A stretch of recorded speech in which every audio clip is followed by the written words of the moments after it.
जब से मनीष कश्यप ने अपनी चुनावी रैलियों को छोड़ के दिल्ली जाके बीजेपी में शामिल हो गए, तब से ये कयास लगाए जा रहे हैं कि हो सकता है पवन सिंह भी जाके बीजेपी का दामन थाम ले और बीजेपी में शामिल हो जाए, क्योंकि बीजेपी से उनका पुराना नाता है। बीजेपी के लिए वो स्टार प्रचारक भी रह चुके हैं और आसनसोल से उन्हें बीजेपी ने टिकट देने की घोषणा भी की थी। उस वक्त ये बहुत खुश भी थे। बाद में इन्होंने काराकाट से निर्दलीय चुनाव लड़ने का फैसला किया, लेकिन अब ये आसार नजर आ रहे हैं, ये लोग कह रहे हैं कि हो सकता है कि पवन सिंह जाके बीजेपी का दामन थाम ले। बाकी क्या सच है, इसके बारे में आज हम लोग बात करने वाले हैं, इसके बारे में आज हम आपको बताने वाले हैं। नमस्कार, मैं हूं रजत और आप देख रहे हैं जनता जंक्शन। बात करने वाले हैं एक बार फिर से भोजपुरी स्टार पवन सिंह के बारे में। क्या पावर स्टार पवन सिंह निर्दलीय चुनाव लड़ने का ये जो घोषणा है उसे छोड़ के बीजेपी में शामिल हो सकते हैं? इस तरीके के ख्याल इसलिए दिल में आने लगे कि जब से मनोज तिवारी ने यह बयान दिया कि वो पवन सिंह से बात करेंगे। पवन सिंह एक राष्ट्रवादी नेता है, राष्ट्र के लिए सोचते हैं, बीजेपी के लिए काम किए हैं और साथ ही साथ हमने उन्हें यह ऑप्शन दिया ही था कि आप जाके वहां से चुनाव लड़े आसनसोल से। तो अब हम उन्हें वापस से बात करेंगे और चाहेंगे कि राष्ट्र के विकास में वो साथ दे। और जब से मनोज तिवारी का यह बयान आया, तब से लोगों के मन में, लोगों के चेहरों पे एक बात आ गई कि क्या ऐसा हो सकता है कि पवन सिंह भी जाके बीजेपी का दामन थाम ले? क्या यह सच नहीं हो सकता कि भाई वहीं से वो चुनाव लड़े और बीजेपी में ना शामिल हो? ऐसे कयास लगाए जाने लगे। हर एक लोग का अपना अपना मत और हर एक लोग की अपनी अपनी बातें आने सामने शुरू हो गई। तो मैं आज इसके ऊपर क्लियर आपको करने वाला हूं कि पवन सिंह इसके ऊपर क्या सोचते हैं। क्या वाकई वो बीजेपी का दामन थाम सकते हैं? अगर कुछ ऐसा ऑफर या कुछ ऐसी जानकारी बाहर आए तो क्या उन्हें भी कोई एक बड़ा पद दे दिया जाए बीजेपी में, तो क्या वो बीजेपी में चले जाएंगे? इसके ऊपर मैं बात करने वाला हूं। मैं आपको बता दूं कि आज जो है चुनाव ना लड़ने का उनके पास कोई ऑप्शन नहीं है। वो खुद कह रहे हैं, क्योंकि वो कह रहे हैं कि मेरी माता श्री ने कहा था कि मैं काराकाट से चुनाव लड़ूं और मैं मेरे मां को किया हुआ वादा बिल्कुल भी नहीं भूलने वाला। मैं वापस नहीं बैक होने वाला, मैं यहां से पीछे मुड़ के नहीं देखने वाला।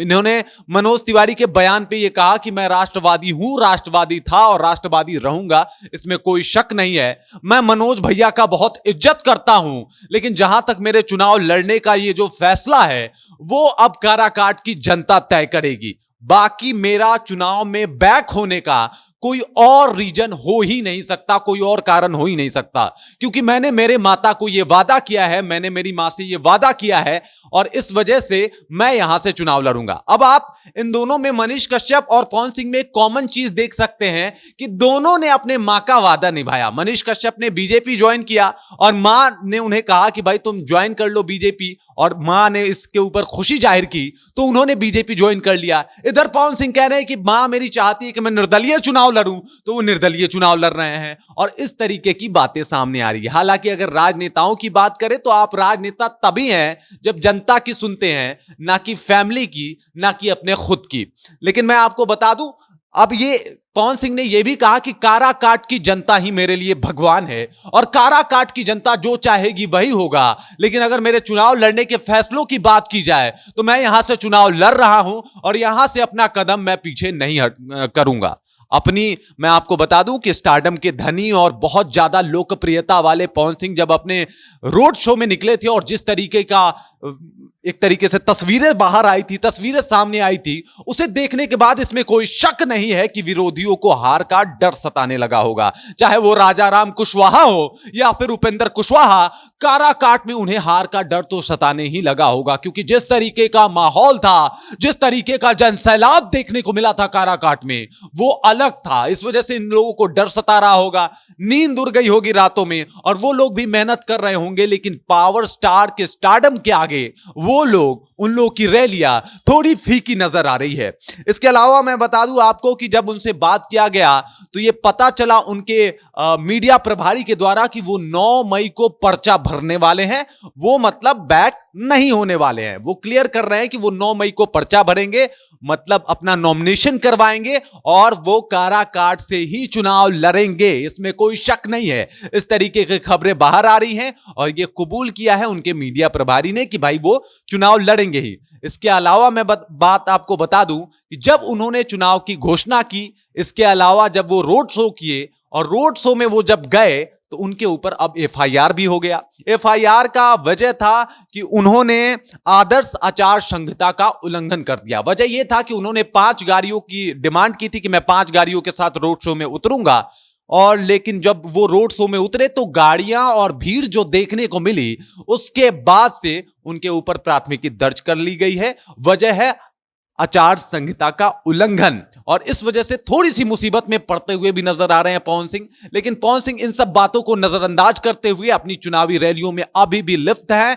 उसके ऊपर काम कर रहे हैं। अब भाई आदर्श आचार संहिता के उल्लंघन के मामले में क्या कार्रवाई करेगी चुनाव आयोग, ये तो अभी कहना कुछ भी मुश्किल है, लेकिन कहीं ना कहीं थोड़ी मुश्किलें तो इनकी बढ़ गई है। वहीं अगर बात करें तो 5 गाड़ियों के बदले दुनिया भर की गाड़ियां और बहुत सारे लोगों की भीड़ कहीं ना कहीं इस बात को भी दिखाता है कि पवन सिंह का स्टारडम कितना है, लोकप्रियता जो है वो कितनी है।